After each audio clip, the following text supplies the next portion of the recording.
defenders, they shiver.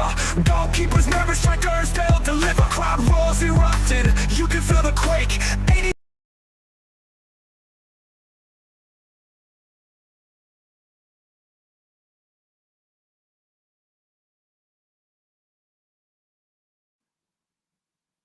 Hello there, you're welcome to the Commodity Football channel. So today we're talking about Liverpool going 11 points clear after spanking, absolutely spanking Manchester City.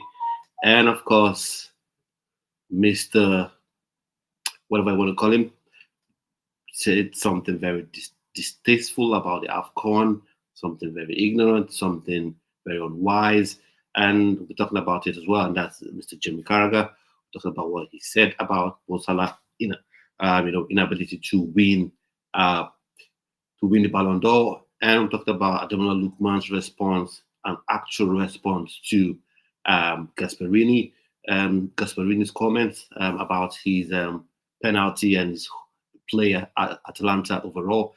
And we're talking about so much more, including Enzo Maresca and the mounting pressure on him. So we'll dive straight into it now. So first of all, Liverpool have gone 11 points clear. It pains me to say this because I really love Liverpool too. So far, just like Manchester United, I don't like Liverpool.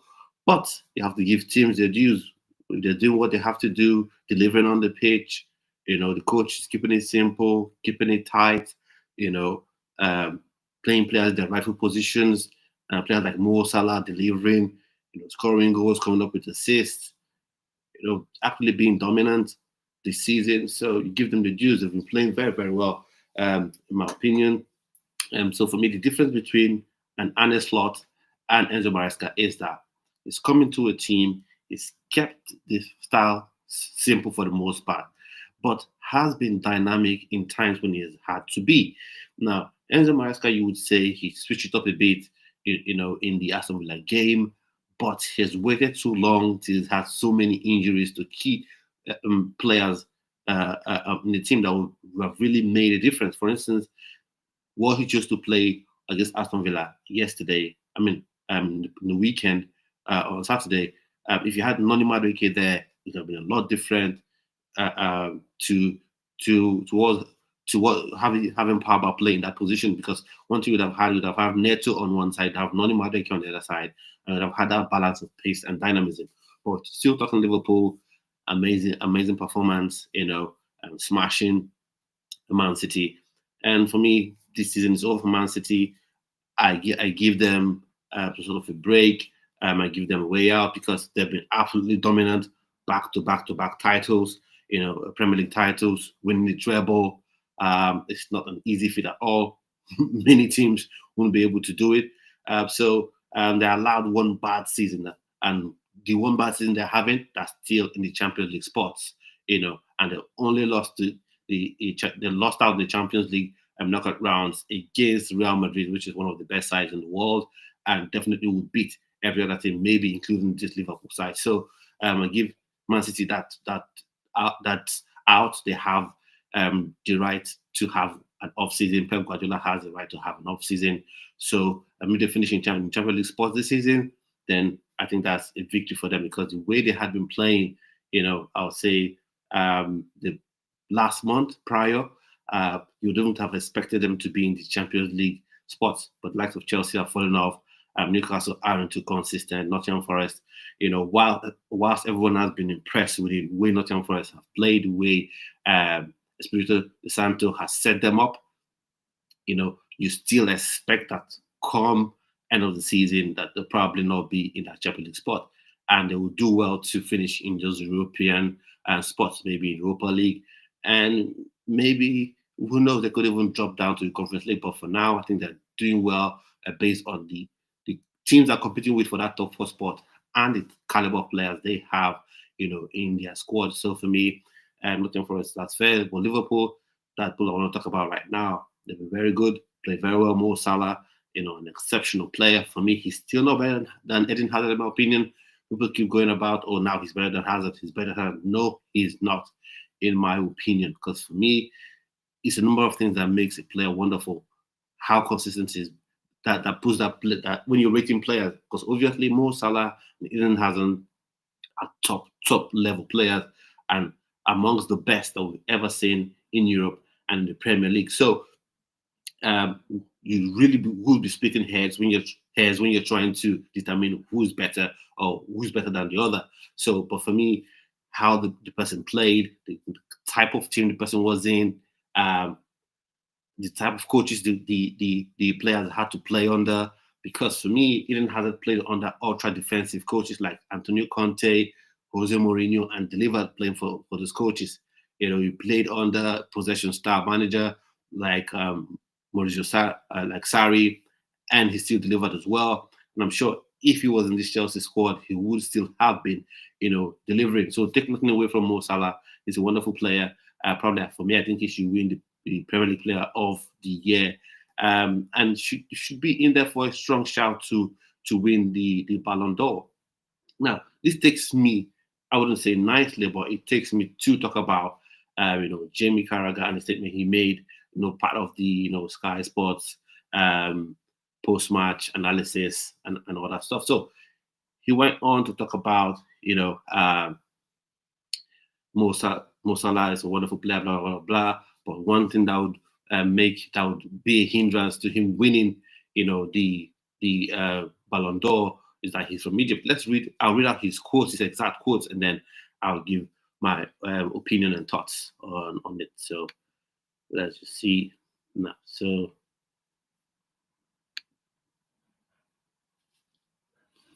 so Salah is from Egypt and therefore not able to win a major competition may stop him from winning. Michael Richards, AFCON is a major competition. Carragher, seriously? So now you can see from that quote there that seriously, like, are you trying to tell me that AFCON is actually a serious tournament? Are you trying to say, AFCON is indeed a tournament that anyone should recognize or sort of reckon with? So for me, I think Jamie Carragher, for me, has his head unfitted on wrongly. We've had the Saliva Gate, we've had the Malik Gate at CBS. So we've had all these things where he just says absolute nonsense. And on the other hand as well, he's sort of echoing how, unfortunately, some parts of European football pundits, press, how they viewed AFCON, how they view the African Cup of Nations. Because AFCON is the only tournament that clubs, members of the press, pundits always try to move. Why are you having it? Why are you having this time of the year? Why shouldn't it be moved towards the end of the year? And giving no value to the tournament. Now, for me, the way I rate continental tournaments, that's your Euros, your Copa America, AFCON, they are all at par, in my opinion. They are all at par. They are all continental tournaments. You shouldn't be ranking one over the other. And winning the AFCON is really, very difficult to do. And it's something that should be lauded. People should be applauded, for winning that tournament. But then again, it goes back to prior existing narratives. Sometimes I'll be having discussions with people about football. So we'll be talking 4-4-2, 4-3-3. This player shouldn't start. This player should start. Nkunku isn't good enough for Chelsea anymore. Enzo Maresca is this, is that. And then rather than agree with me or disagree with me on the basis of their own argument, then they go, "Oh, you're just a Nigerian." What are you talking about? Like being Nigerian is something that should be seen as an insult. And then, like, being African, Mo Salah is African. What does that have to do with how does that, or how should that prevent him from winning, the Ballon d'Or? How should that? So these sort of narratives go really, really deep, really deep. You look at the likes of Victor Osimhen was about to sign for Chelsea, but he heard all the news, things I've never heard when a player is about to be signed. You've always had buyout clauses, you've always had release clauses, and two things usually happen. Either a club is rich enough, that's the buying club, either the buying club is rich enough, or crazy enough, or a combination of both to pay that release clause, to pay the release sum, maybe 120 million, 150 million, or they make an offer that is so significant that the selling club can't ignore. That the selling club would just, it's not quite 150 million pounds, but it's 80 million, but it's 75 million.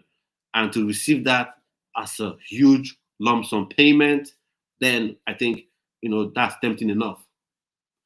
But with uh, Victor Osimhen, he's not good enough. His value, why should he be valued at, was it 100 million pounds? Why should he be valued at 100 million pounds for a player that's done all he's done? What he did for Napoli, the goals he scored, what he did in the African Cup of Nations. So while what Jamie Carragher said is boneheaded and bordering on the R word, you know what I mean, it still just echoes sentiments that exist already. It still echoes sentiments that exist already. Stupid, silly sentiments that exist. Because Mo Salah is a phenomenal player.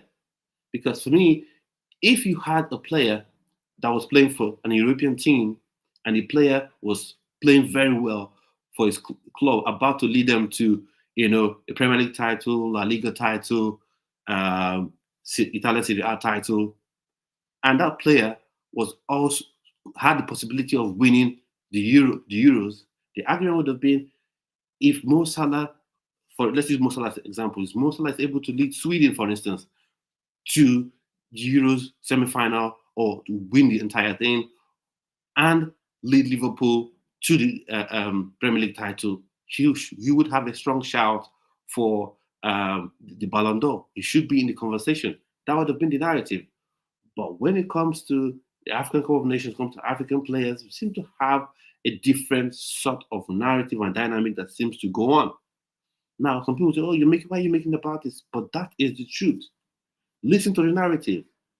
Now, I have no issue with Liam Delap, for instance. Liam Delap, a young kid doing well for himself, his first top flight season, he's already worth 70 million pounds, and that's what the media will tell you.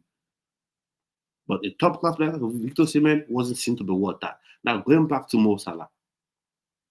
Mo Salah, if he indeed helped Liverpool to win this Premier League and win the AFCON, I think he should be a fine nick to compete for the Ballon d'Or.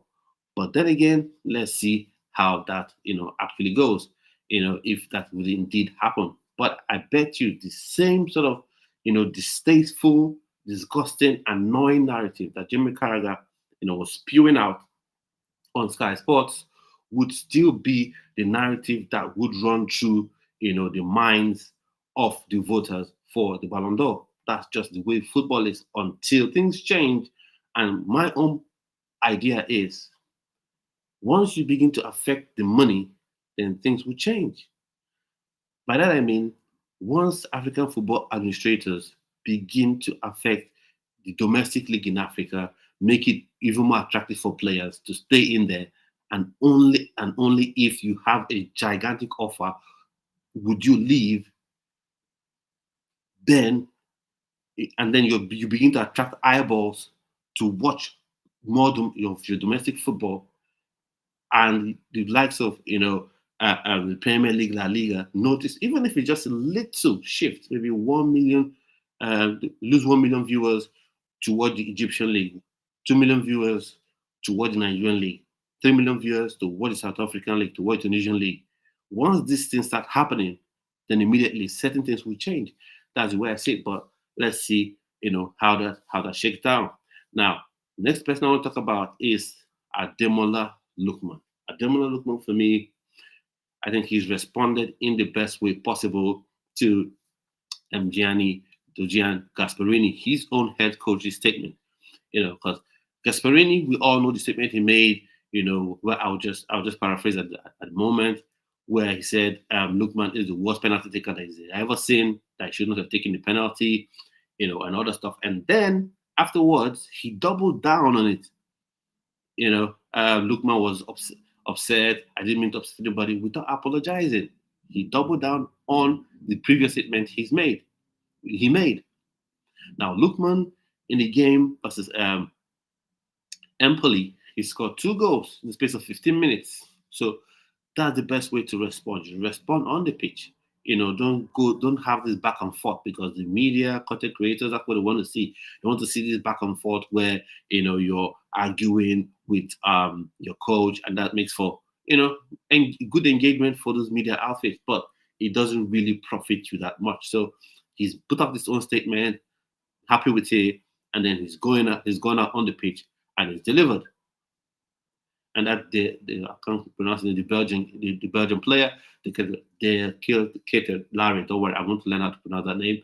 He celebrated with Ademola Lookman, so that was fine to see. So from a Nigerian perspective, for me, I think Ademola Lookman is a brilliant World Cup player. Happy that he chose to play for the Nigerian Super Eagles.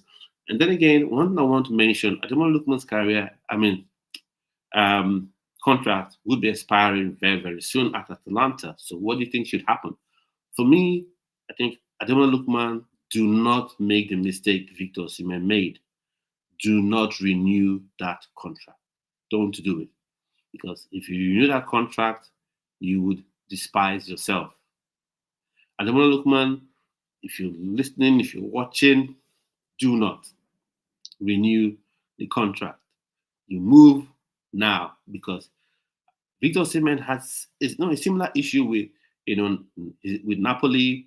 He scored a lot of goals. He missed one penalty, and they went DEFCON 50 on him with the TikTok videos, making a mockery of him, their own player, a mockery of a very important player for them. And then I thought he was going to leave, and then he renewed his contract. And what that meant was they were able now to frustrate him with the terms of the contract, with the buyout clause they had in the contract. And this past summer, it made it difficult for him to make a move. So Ademola Lookman, do not renew that contract. If you want to move, like I'm saying, like I always tell players, if you want to move and you have 2 years left on your contract, you have a year and a couple of months left on your contract, do not renew it. If you want to stay and you're happy with the consequences of staying, then you can go on and renew the contract. But if you indeed want to leave, do not renew that contract. Do not renew that contract so you control your own destiny and go to a club you want to go. And for me, from a Chelsea perspective, I'm saying this is a player Chelsea needs to go for. But the way we say it is probably Chelsea may end up going for one 19-year-old player in Ligue 1.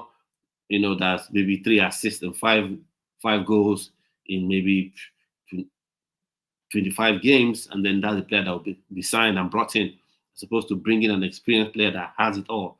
He has the pace, he has the skills, he can score goals, he can also assist for his teammates. So this season in 20 games, he scored 12 goals, and made 5 assists as well. So that's a 17 goal contribution in 20 games. So that is a lot. Can you imagine someone doing that for Chelsea, in this Chelsea team? Contributing 15 goals. Contributing 15 goals. That's both scoring the goals and making those assists. Can you imagine what that would do to the team? But we know probably the sporting directors would do something crazy and sign some no one that no one knows. So let's see, let's see how that goes. So I want to ask this question: what do you think about Liverpool? What do you think about them winning the league? Do you think they're deserved winners? Is there any asterisks you would maybe have against this league if they did win it? For me, I don't think the league has been all too great, because you've had a lot of teams not playing too well, dropping points and all that. But for me, again, you have to give them their dues. You have to give them the dues. They don't have. It's not the place of Liverpool to make Chelsea play well. It's not the place of Liverpool to make Man City play well. it's not the place of Liverpool to make what they call them to make a Man City, to make a Chelsea, to make an Arsenal play well. So it's not the place of Liverpool to do that. Liverpool, all they have to do is focus on themselves and try to get the best result possible. If everyone else is falling off, then that's their business. So Arsenal fans as well, I want to ask you this: are you happy with your team? There was all this talk about we're competing with Man City. They spend more money than us. Spend a lot of money. The millionaires, oil money, blah blah blah blah blah. Now, the way it seems, Man City has had a drop this season, and that was the thing that Arsenal fans were going on about. It makes me really laugh. It makes me laugh and makes me happy. This was the excuse Arsenal fans were giving all this past seasons ago. Man City, that's such a behemoth. That the amount of money they spend is just unfair. It's just ridiculous. And then you have arguably the best coach in the world in Pep Guardiola as their head coach. And the moment Pep Guardiola leaves Man City, Arsenal will win the league. Arteta will win the league with Arsenal. But Pep Guardiola is still in the job. And then you having Arne Slot coming in with Liverpool, and right now the way it seems, the league is Liverpool's to win. 11 points clear. They seem like they're going to win the league. It seems like they're going to win the league. I was speaking about Chelsea in a minute, but I want to stick with Arsenal for a bit.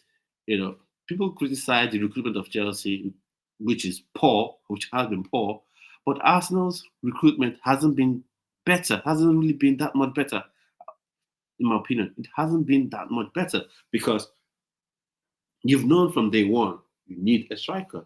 From day one, Arsenal fans, Arteta, I'm sure, the ball, whatever, you all knew that you needed a striker, but you refused to sign a striker. Victor Osimhen was there.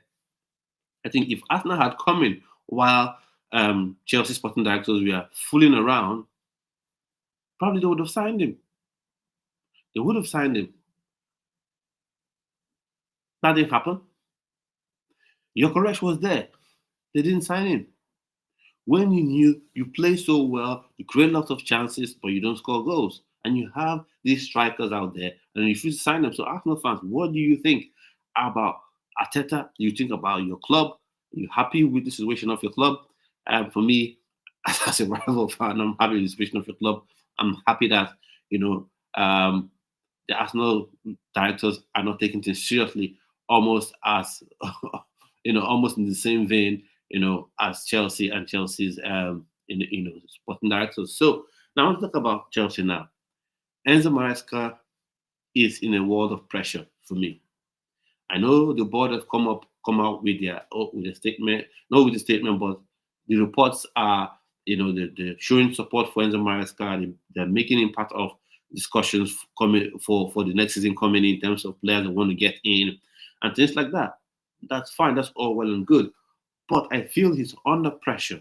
He is under pressure, and he should be. He should be under pressure. He should be under pressure because I think while in terms of the recruitment, the board hasn't been great. That's clear for everyone to see. Is it Paul Winstanley, Lawrence Stewart? They haven't been great in their recruitment. But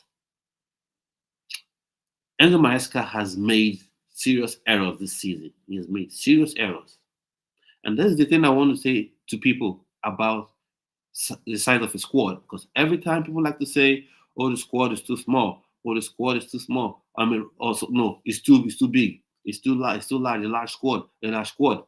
But people forget, you could have a squad and we have one injury and then your whole season goes pear-shaped because there's nobody to come off the bench, to take the spot and really be impactful for that injured player. You had João Felix. You treated him poorly, in my opinion. Played him 2 minutes, played him 3 minutes, played him 5 minutes. Even in games when Palmer was struggling. Now, I say this about football players. Football players in training, when they watch other football players, they know who's better than who. They know who the main guy is in a position. So most times, what they're looking for is an opportunity to show what they can do. And the moments when these opportunities, usually should come up include when that number one player is injured, then you should ordinarily give the number 2 person, the number 3 person that spot to show what they can do. When that number one player is suspended, same thing. When that number one player is visibly struggling in a game, you either take him off and bring the number two player, or you bring on the number two player to support, to support that number one option. Support the number one option. But for Enzo Maresca, he hasn't done that. And one of those games that I feel like someone like João Felix would have looked at it and say, and I think I need to go on at least. That was the Wolves game. Because we all know Cole Palmer was nursing an injury, has been kicked left, right, and center. He was really struggling. And then even in the Wolves game, he was struggling. But did João Felix come on? No. And then now we have João Felix is on loan. Kanu Chukwuemeka was another one. He froze him out of the team. Now, people are trying to say that's the board's fault. No, I don't want to hear that. Now, the sporting directors, they haven't been perfect. They have their own portion of blame, but not playing players you have in your squad is on you as a coach. It's on you as a head coach. So Enzo Maresca not playing Kani, that is your fault. That is your fault. Now, he's gone. I'm not saying he's better than Cole Palmer. People should get this. He's not better than Cole Palmer, but he could have been a good choice, good option coming off the bench, 20 minutes to go, 25 minutes to go, coming on for Cole Palmer, or at least coming on as support for Cole Palmer. But what we're seeing today, what we saw, no option, no changes, just have Cole Palmer on there all day, always, whether he was struggling or whether he was playing well enough, whether he was even nursing an injury or not, he left him in there. And now you've had these players go, and the window now is shut. So there's nothing you could do. Also, for me, one player I want to speak about is Nkunku as well. There are two things we have to consider when we're talking about Christopher Nkunku. I think Enzo Maresca has squeezed out the confidence in Nkunku because we all saw what he did during the preseason. We all saw what he did under Pochettino during the moments he was able to be fit, to stay fit, and when he came on the pitch, we saw what he was capable of doing. And then Enzo Maresca preseason played very well. He saw what he was doing, and then the very first game of the season, he plays him out of position. And then after that, he becomes completely a bench player. Even like I said, even when Cole Palmer struggles, he didn't use him. And now I feel Nkunku's head is gone. I think Christopher Nkunku's head is gone, and he isn't, really ready to play. He isn't ready to play. For me, I feel as a professional, even if you've been benched, even if you're not been given game time, when you now are given game time, you have the opportunity to have a run of games. Two things should motivate you to play. One, I'm playing now to show you, Enzo Maresca, that you were wrong to keep me out, and I'll perform so well that the player who's out injured or out suspended, wouldn't come in anymore because I'll be so good and you'll be forced to keep playing me. What first motivation? Now the second motivation should be, I know I want to leave this club. I want to leave Chelsea. I wanted to go to Bayern Munich in January. It didn't work out, but now I'm having this opportunity to play.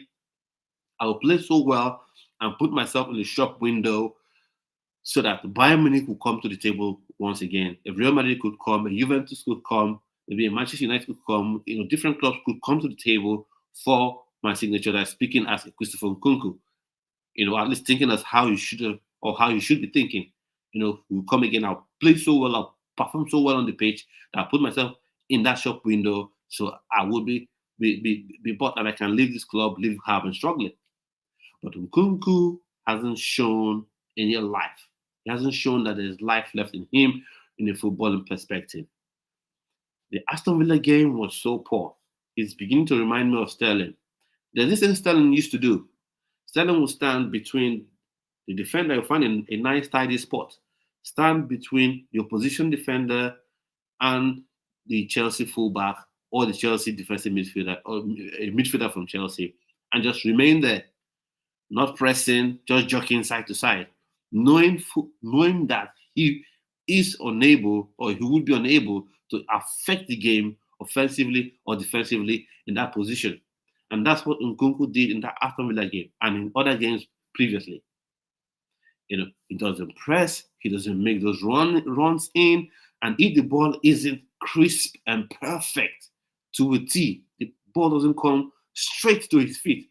Especially in the Aston Villa game, he would not move. He will not move. He refused to move. But the pass Palmer made to him, he just refused to move.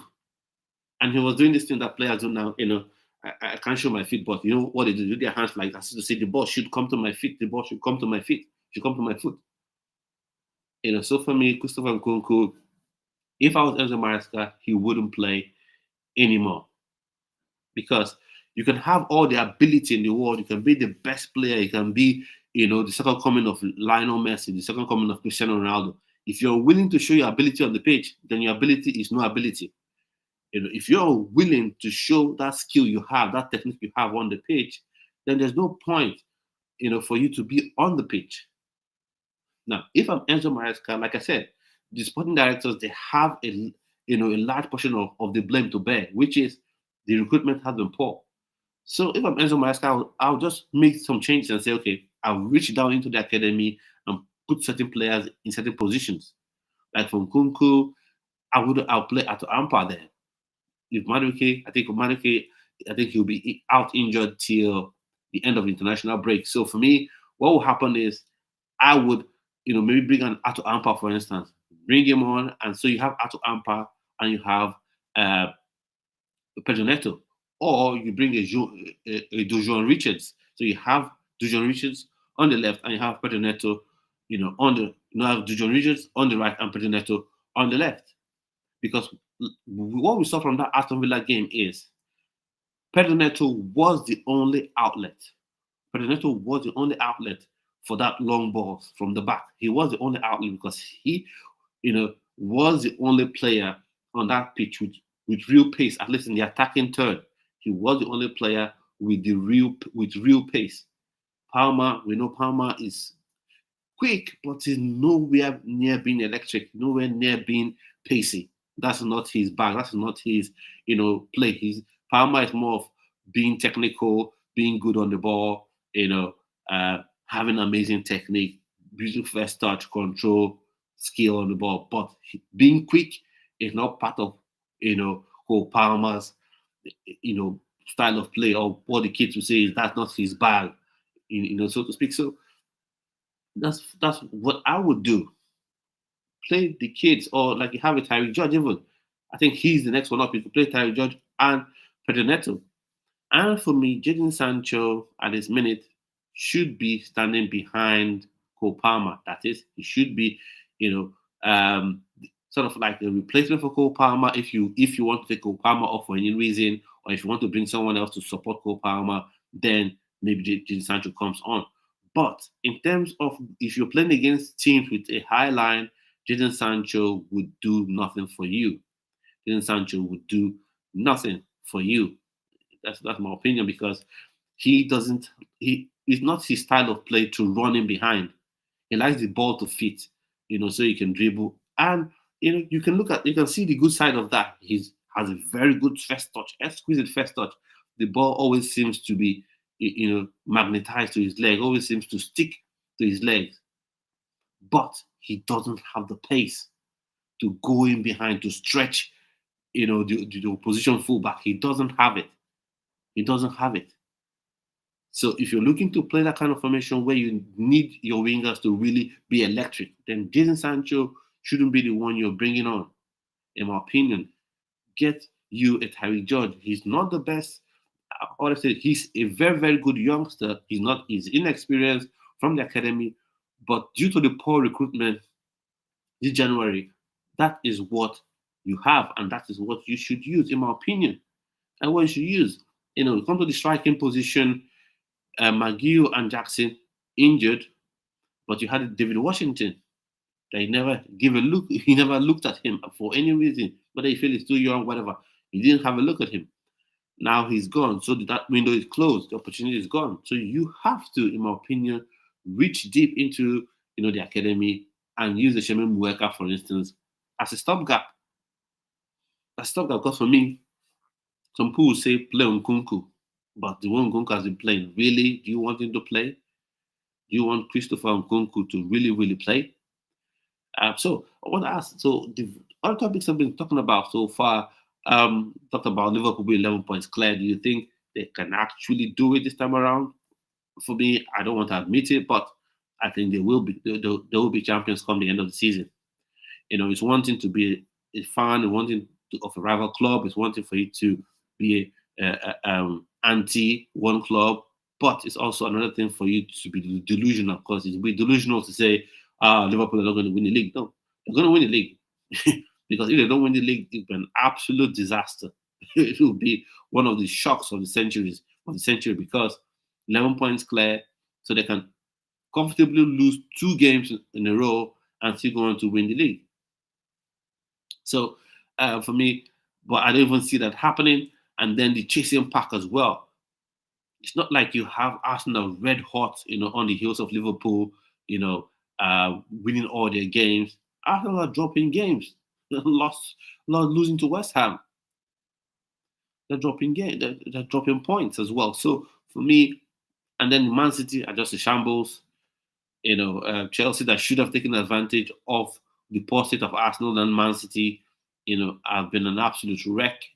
In my opinion, Enzo Maresca hasn't helped. The sporting directors have been chaotic as well. And then the ownership, your Bedadek Bali and Feliciano, the things that people say sometimes it gives me some sort of hope for myself personally, and it also makes me shake my head, because hope for me personally, because you say, okay, these are wealthy people who are super successful, made lots of money, and if they can make such blunders in judgment, then that means I too can be wealthy, because it doesn't mean you have to be super perfect to be successful. You just need to be consistent doing something.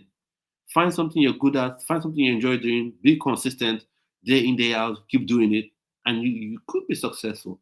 So for me, it gives me hope in that regard. But on the Chelsea side of things, it just makes me feel sad because you had a club handed to you, no debt. Roman Abramovich made sure the club had no debt on his balance sheet. Then you've come in and you spent 1.5 billion. 1.5 billion pounds. And the team isn't really. You can't look at the team and say, yeah, this is a team that 1.5 billion was spent on. No, you really can't. Fair deals. So those players signed have been loaned out to Strasbourg and other clubs.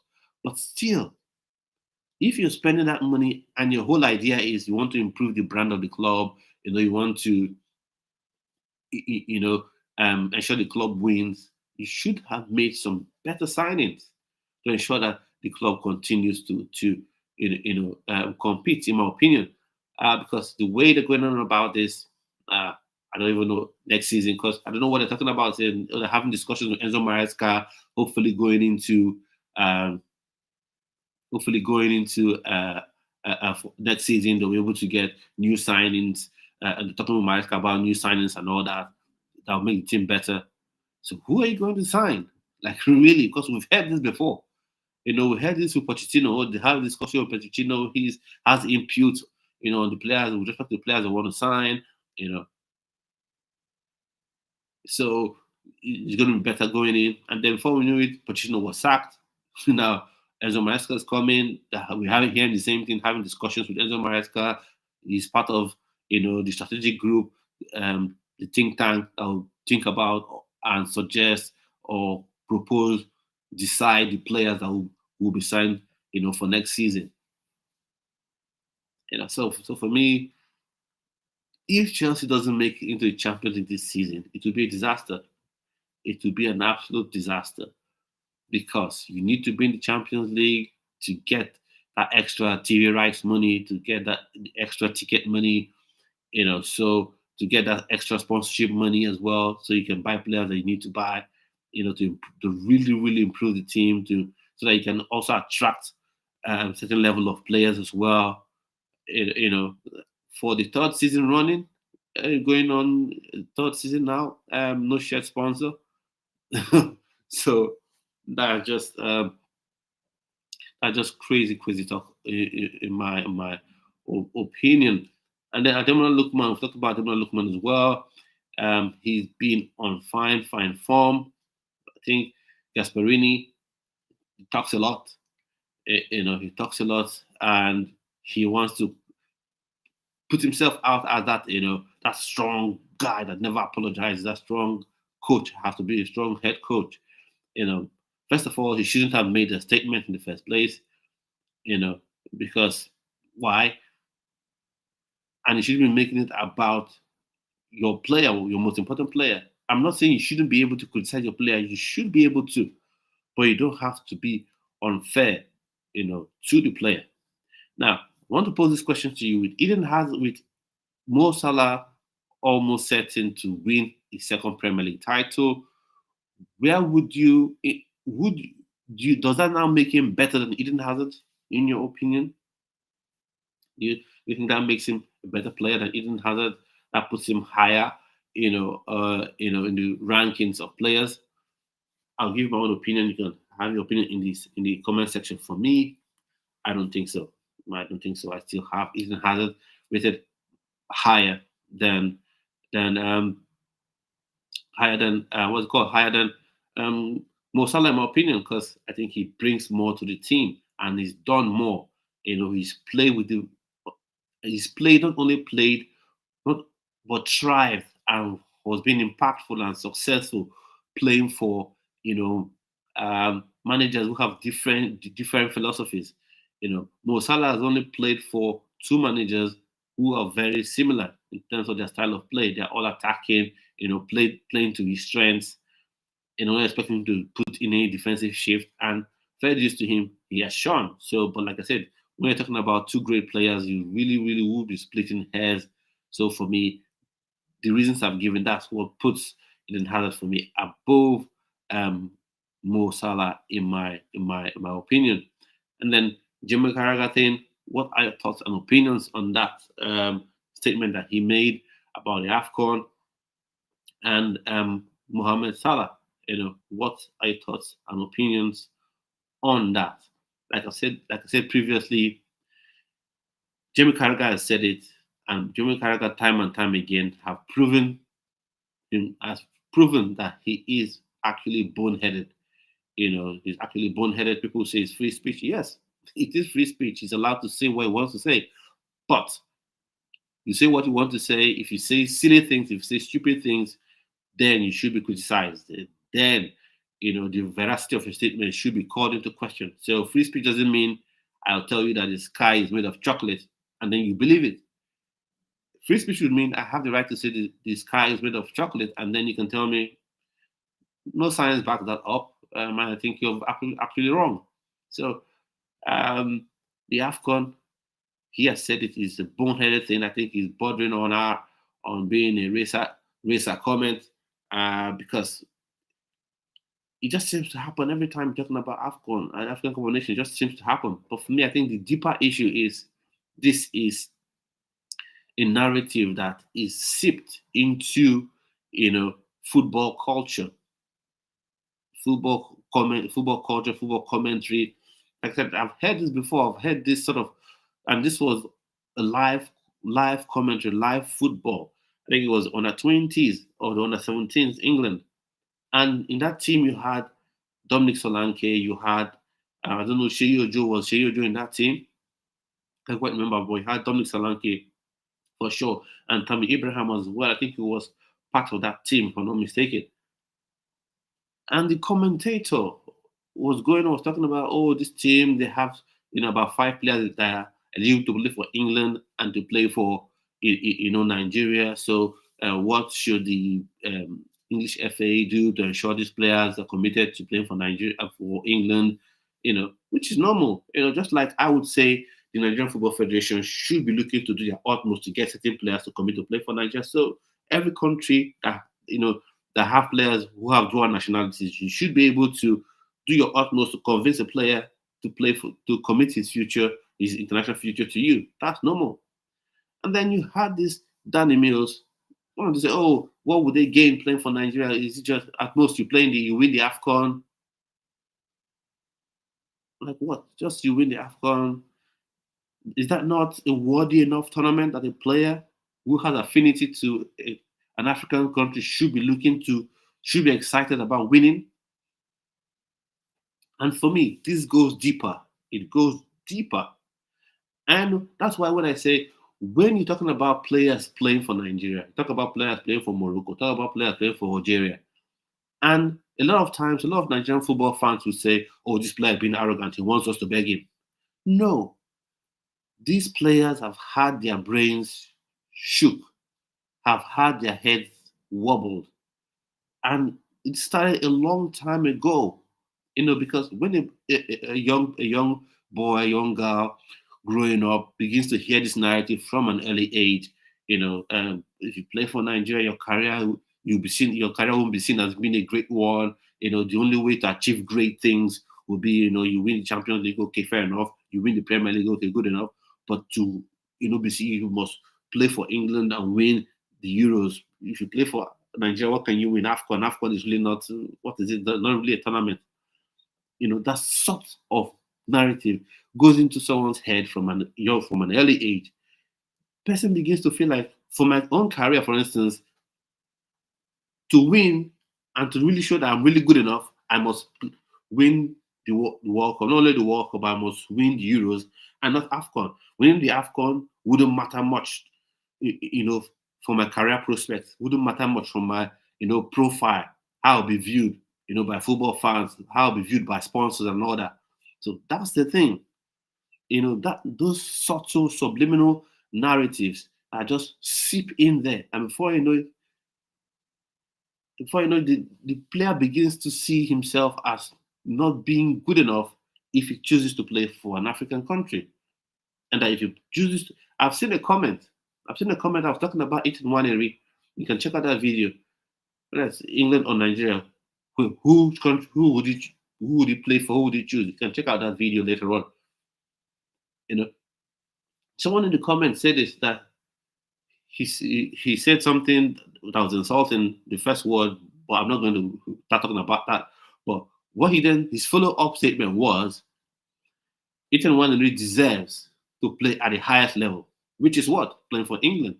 So Nigeria isn't high enough? What do you mean by that?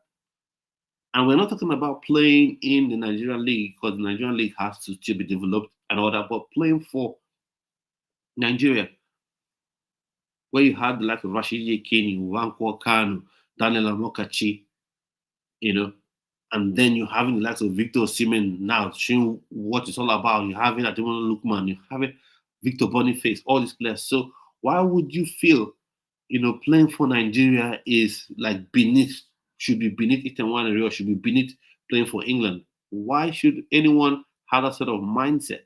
But those are the narratives that exist in football. They exist.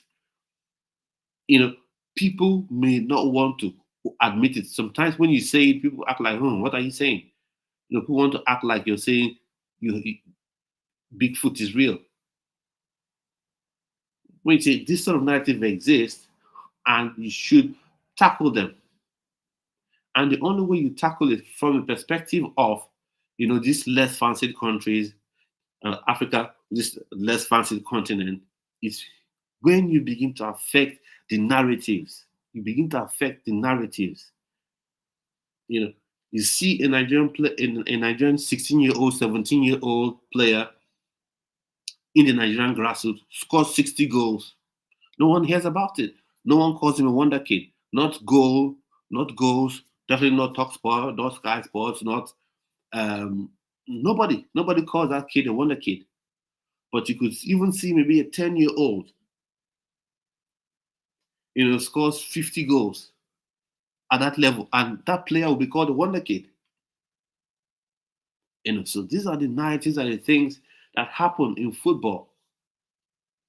And his response to it was like, oh, seriously? Really? So These are the things that have to change, and this is one of the reasons I started this channel. Like I said, first off, talk about Chelsea Football Club, talk about nine, the AFCON, talk about international football, Nigeria players that should play for the Nigerian national team and things like that. But also to do my bit to affect these narratives that have been going on for years and years and years and years and years. Have been going on for years and years and years. And it seems like no one wants to do anything about it. And what I want to tell not just Nigerian content creators or Nigerian uh, uh, um, pundits or people part of football, don't expect European content creator, European pundit to prop up your own talents. It's not their place. If they do it, that's fine. That's nice because you're being fair. You're being fair because you're looking beyond yourself. So it doesn't matter if I'm English, doesn't matter if I'm German. If this player is really good, I'm going to give him his props. If this tournament, it's a continental tournament, I'll rate it as such. It will be nice. But before they do that, that you're invested in, that tournament, invested in those players at the grassroots level, you should begin to talk about those players. You should begin to set the stage for that narrative. You know, you should begin to set the stage for that narrative as opposed to waiting on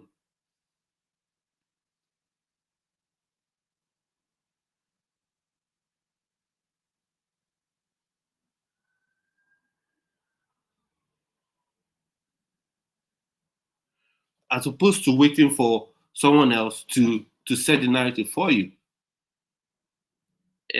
No one will.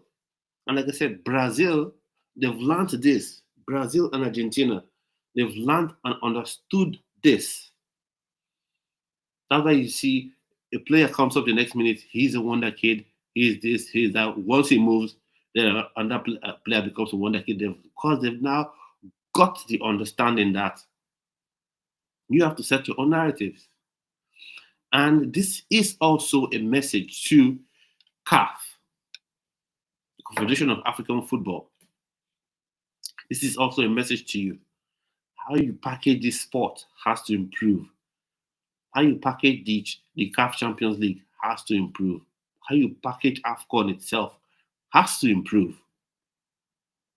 And you have to begin to give room for content creators. You have to give room for new sort of pundits that will affect the way this African football is seen. To change the way it's seen. Because, like I said, this is not just a Jamie Carragher thing.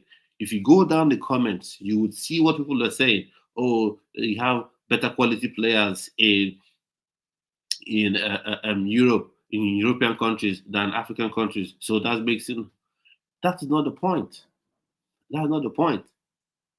Because when the United States of America wins CONCACAF Nations League or their own continental tournament, their ranking goes higher than in Nigeria because I bet you no country in CONCACAF can compete in the AFCON.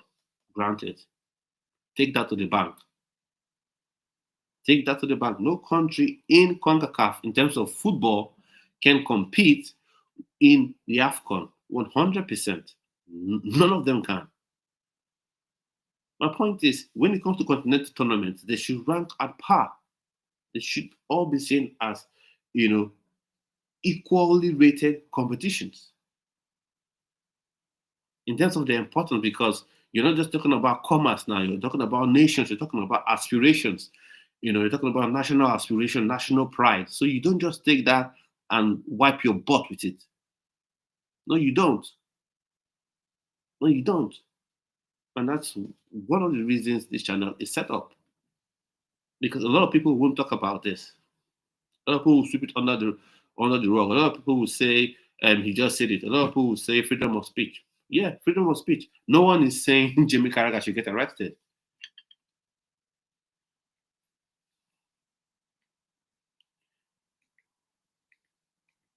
No one is saying Jamie Carragher should get arrested. No one. No one is saying that. But what he said is wrong, is ignorant, is ill-informed, because ignorance sometimes shouldn't be an excuse, because you have a responsibility as a pundit, as a commentator, when you're being interviewed, when you're giving your opinion about things. Not saying you should always be right, but you should be informed about the key things you're speaking about, the key things you're talking about. You should have the information. You don't just spill out words from your mouth. You don't just disparage teams. Because what makes it upsetting for me is, okay, Jamie Carragher, you've said the stupid thing you've said. Fair dues. You have no idea AFCON is indeed a continental tournament. AFCON is indeed a tournament that is important. AFCON is indeed a tournament where 52 countries, in Africa want to play in. You have no idea about that. Fair dues. You have no idea that likes of George Weah, African players, the likes of Wonko Kano, likes of Mido, the likes of your Mo Salah that plays for your club, Mr. Jamie Carragher. You have no idea. But when Daniel Sturridge, when Michael Richards, afterwards they say, Michael Richards paraphrased said, AFCON is an important tournament. The response of Jamie Carragher goes on to tell you that it's not just something that I just ignorant because he didn't know. He has no knowledge. It's something that, he's biased, that is deep-seated bias in his mind. That's part of him. So when they said, oh, this is the important tournament, I said, seriously? So meaning, why are you trying to tell me that that's an important tournament?